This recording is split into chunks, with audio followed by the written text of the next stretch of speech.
They claimed his skin would melt in an instant, yet he calmly requested graph paper anyway. The chamber lights dimmed as the Xerian Academy instructors prepared the acid fog simulation, a grueling trial meant to test how their students might survive environments no organic being could endure. Rows of alien cadets shifted uneasily, their translucent scales faintly glowing as the vents hissed. The human, Cadet Thomas Vale, adjusted his notebook with a pencil tucked behind one ear, standing as if awaiting a standard lecture. The fog rolled in, a thick green wave, sizzling against the metallic floor tiles and leaving pits wherever droplets landed. Alien cadets held their breath, even with reinforced protective masks. Some gripped their desks with clawed hands, tense. Their suits, layered with triple polymer shields, trembled under the corrosive mist. Thomas, dressed only in his academy uniform, walked forward with measured confidence, opening his notebook. His first line read, "Color, sickly green, texture denser than smoke."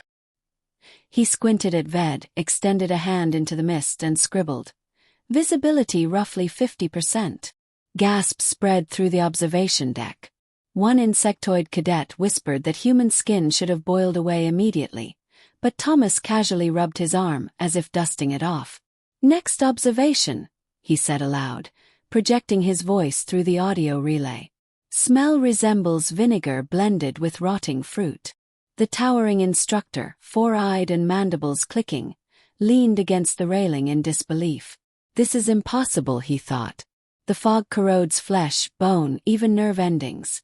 Yet there Thomas advanced, stepping into waist-high mist. His boots hissed faintly, leaving scorch marks, yet his stride remained steady. Kneeling, he began sketching the grooves the acid carved into the floor plates. Alien cadets struggled to comprehend what they were witnessing. Such trials usually demanded weeks of preparation, specialized equipment, and even then many failed. Thomas hummed softly as he drew, tapping the pencil against his teeth. Note: acid reacts strongly with copper flooring traces, less so with alloy composite. Suggest redesign drain system. A single cough, a hand waving away mist, then notes on shifting thickness in air currents. Reptilian cadets murmured in panic, one slamming a scaled tail against the wall. No organism should withstand this. Yet Thomas endured. Eyes watering, throat scratching, lungs burning. He treated the discomfort as a minor nuisance, like an itch. He recorded his pulse, neatly noting, "Shortness of breath manageable." A cadet pressed his snout to the glass as Thomas deliberately touched a droplet falling from the ceiling. It fizzed, leaving a faint red mark, and he calmly wrote, "Skin irritation, mild rash. Tolerable within 5 minutes." The instructor slammed a clawed fist on the console. "This is not endurance, it's madness." But Thomas smiled, meeting the observation window. This is what humans call taking notes. Nervous, confused laughter erupted from some cadets. Others stayed silent, unsettled. He turned the page, recording exposure duration and fog behavior around his knees. The trial should have ended in 60 seconds, yet he remained for 10 minutes. Only when the automated fans roared and the mist thinned did Thomas step back, hair damp with condensation. Calmly, he handed his notebook to the instructor. "Your environmental design has flaws. Happy to provide feedback." Whispers spread among the cadets, a mixture of fear and awe. The insectoid who had doubted earlier now stared, antennae drooping. "How is your body not destroyed?" Thomas shrugged, rolling his shoulders like someone finishing a jog. "Humans build calluses, inside and out." The chlorine instructor gripped the notebook, struggling for words. Thomas glanced back at the chamber, already planning his next experiment. Alien cadets realized their deadliest trial had become the humans' casual research session. For the first time, murmurs through the academy carried quiet respect, not mockery. Earth's strange species might be far harder to measure or break than anyone imagined. The corridors buzzed after the acid fog trial, filled with cadets whispering about the human who had treated their most feared simulation like a mere drizzle. Thomas walked among stares, Some curious, some skeptical, a few hostile. Reptilian cadets hissed under their breath, claiming trickery or hidden suits. Insectoid students clicked mandibles, theorizing that Earth biology had mutated beyond recognition. Thomas ignored them, notebook tucked under his arm, moving toward the next class. He understood that no matter the whispers, none dared approach him directly. They had witnessed the impossible, survival beyond their limits. And that fact lingered, heavy and undeniable. The instructors, however, were far less eager to dismiss what had transpired. A meeting of senior staff was called in the orbital observation deck, a room buzzing with layered alien voices tinged with disbelief. Theorian instructor from the trial slammed Thomas's notebook onto the table, its pages still faintly scented with acid fog. He recorded temperatures, airflow patterns, even chemical reactions while exposed. That boy should not exist. Yet here we sit with this data. A gelatinous administrator quivered in agitation, its translucent form rippling. Either he is immune or he is reckless. Either way, he undermines our system. If humans can pass our deadliest hazards with ease, what place remains for us? At the edge of the room, the academy headmaster, a towering crystalline being with facets glowing soft blue, raised one claw. Perhaps humanity's place is precisely what we must study. This cadet has already done more to test the academy than we have in decades. While faculty debated, Thomas attended his planetary chemistry class. The lab was filled with cauldrons of vaporous liquids, each more hazardous than the last. Alien students in protective exosuits lined their tables, avoiding even a single splash. Thomas, still in his uniform with a coffee stain on the sleeve, leaned over a container of amber acid, tapping it lightly. He jotted a note about viscosity and asked casually, "Do you mind if I smell it directly?" His lab partner, a feathered Irvian cadet, shrieked, fluffed out her plumage and hissed, "That would vaporize your sinuses." Thomas grinned. "Just kidding. I'll waft it." He leaned closer, sniffed gently, coughed and wrote, "Aromatic, sharp bite. Reminds me of cleaning products." His partner looked ready to hide under the desk. Word spread quickly.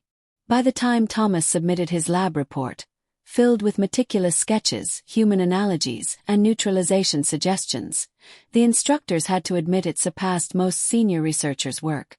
That evening in the cafeteria, alien cadets clustered in groups, eyes flicking toward the lone human eating calmly among trays of glowing fungi and nutrient cubes. Finally, a nervous aquatic student approached, gills flaring. "Human cadet, how did you endure the acid fog?" Thomas chewed thoughtfully. "It burned, but humans are used to discomfort.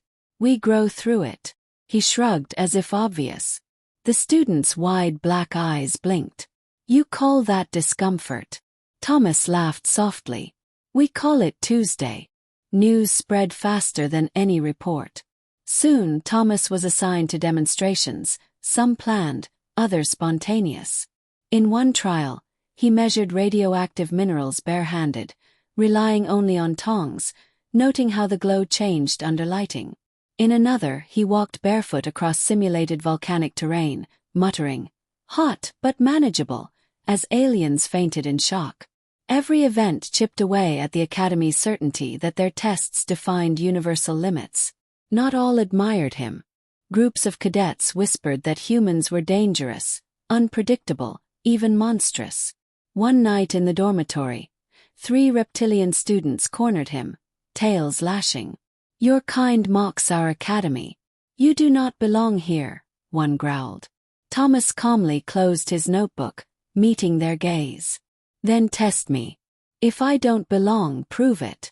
They hesitated, realizing he felt no fear. The confrontation ended in uneasy silence. The next morning, staff prepared a new trial. The corrosion sphere, a sealed dome of violet mists designed to destroy body and mind within seconds. Cadets in the observation deck whispered that this would finally break him. Thomas adjusted his pencil, tucked his notebook under his arm, and stepped inside. As the violet mist rose, he whispered, Let's see what this one smells like. The gas hissed to life, walls trembling with its potency. Tendrils of glowing violet snaked across the floor. Alien cadets pressed against the glass, certain this would be the human's end. Instructors leaned forward, multi-eyed gazes fixed.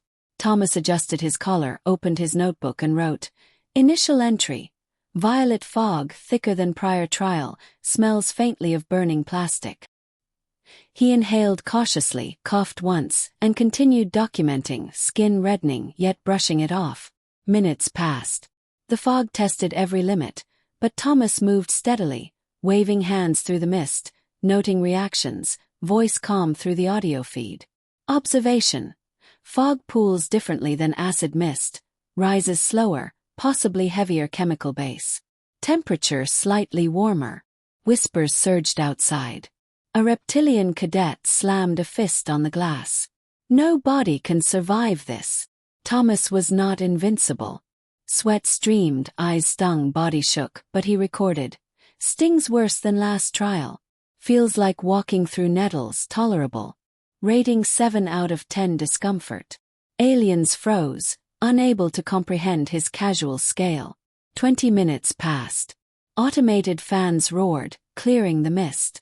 Thomas closed his notebook and walked out, skin blotched but steps confident. Handing the notes to the crystalline headmaster, he remarked, "Containment leaks east panel. Fog disperses unevenly." Silence fell, then murmurs, half awe, half fear. "He mapped the fog while alive," whispered a feathered Uvian. The headmaster declared, "No, he mapped it while living in it. That is the difference." From that day, Thomas was no longer just a cadet. He became a benchmark, a symbol the academy could not ignore. Curricula were redesigned around his observations. Students debated endlessly whether humans were anomalies or living paradoxes.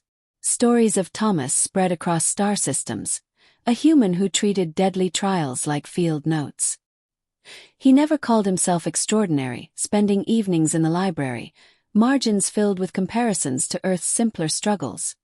Frostbite, heat exhaustion, chemical burns, chilly pepper stings. To him, it was about understanding discomfort and pressing forward. Months later, at the Grand Assembly, Thomas addressed hundreds of cadets. Holding his battered notebook, he said, "You want to know what makes humans different? It isn't that we feel no pain or fear. We do, constantly. But we treat them as part of life, not the end. We study, we adapt, we sometimes laugh at what's meant to break us." The whole murmured uneasily. He smiled. "Pain is information. Danger is data. Discomfort is another teacher. That's why I take notes. If something tries to destroy me, I want to know how it works." The crystalline headmaster rose, voice resonant. "Let it be recorded in the archives. The human way is not to avoid the trial but to catalog it." From then on, cadets whispered of his lessons, instructors cited his experiments, and even skeptics held newfound respect, not just for Thomas but for humanity. The academy sought to measure human limits, but instead discovered something unexpected. Humans define their own limits. When Thomas finally closed his notebook for the year, he glanced at his alien classmates. Some feared him, some admired him, some still tried to understand. He thought of home, of ordinary people facing daily hardships without protection, yet moving forward. He smiled. The academy had learned its most important lesson. Humanity is defined not by endurance, but by refusing to let it mark the end of the story. And as alien stars glimmered above, the name of the human who walked through acid and violet mist with a pencil in hand spread across worlds, a reminder that even small gestures, scribbled notes in the face of danger, can redefine strength.